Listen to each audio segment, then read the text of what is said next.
Natatawa ko sa post na ito mga kaibigan.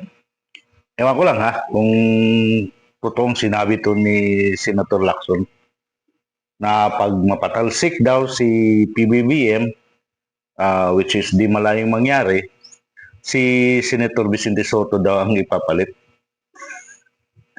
Alam mo, para kayong hindi mga legislator, no, mag-isip. Alam nyo naman na hindi yan pwede. May vice president pa tayo. Unless, no, kung meron kayong gawin sa vice president, yan, pwede. Pero siguro, talagang magkakagulo na dito sa Pilipinas.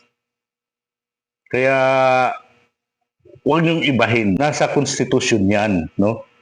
Pag hindi na makapagsilbi yung presidente, yung vice presidente, yung papalit na loho po yan, law. No? Alam nyo yan kasi mga senador kayo. Ha? Kaya huwag nyo nang ipilit.